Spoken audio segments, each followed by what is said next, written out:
Hi అండి, ఈరోజైతే ఇది నిన్న మీకు వీడియో పెట్టాను కదా, జొన్నలు రాగులు సజ్జలు అనమాట. ఇవి పిండి ఇవన్నీ 3 kgs పట్టించాను జావ చేసుకుందామని. అలాగే రాగి ముద్ద కూడా చేసుకోవచ్చు. ఇప్పుడైతే నేను జావ చేస్తున్నాను. డైలీగా జావ చేసుకొని తాగాలి, మార్నింగ్ తాగుదామని. ఇక్కడైతే మజ్జిగ చేసుకొని లైట్గా సాల్ట్ వేసుకొని మజ్జిగ చేసుకున్నాను అనమాట.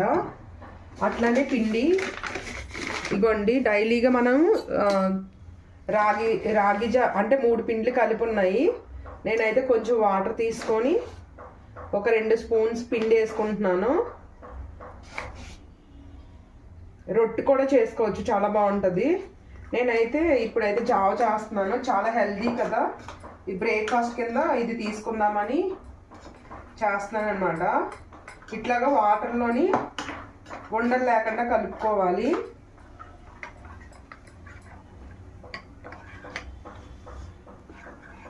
లైటే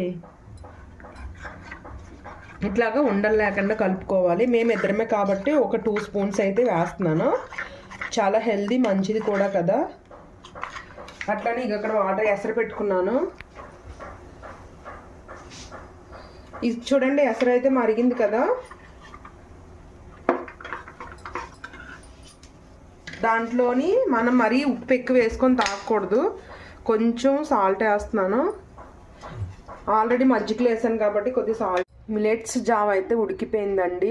ఇదైతే కొద్ది చల్లారిన తర్వాత మజ్జిగలో కలుపుకొని తాగితే చాలా బాగుంటుంది. మీరు ట్రై చేయండి. ఇలాగ మనము పొద్దున్నే బ్రేక్ఫాస్ట్ ఇడ్లీ దోశ కాకుండా ఇలా చేసుకోవాలి. మనం లంచ్ తినే టైంలో మనకి ఏమైనా ఇష్టమైనవి తినొచ్చు అనమాట. నేను కూడా డైట్ ఇప్పుడిప్పుడే స్టార్ట్ చేశాను. అలాగే ఇదిగో మజ్జిగ కలిపి అయితే పెట్టుకున్నాను. ఇది కొంచెం చల్లారిన తర్వాత కలుపుకొని తాగాలి. అండి, కొద్ది చల్లారిన తర్వాత అయితే మజ్జిగ కలుపుతున్నాను.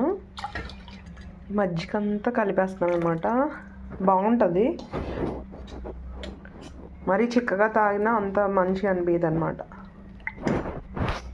మళ్ళీ కుంకుమ పసుపు నీ దగ్గర పెట్టుకున్నావా?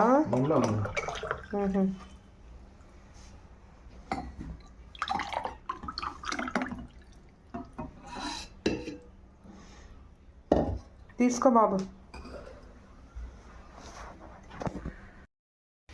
ఇదైతే రాగి జావా తాగుతున్నాము, మార్నింగ్ బ్రేక్ఫాస్ట్ అనమాట.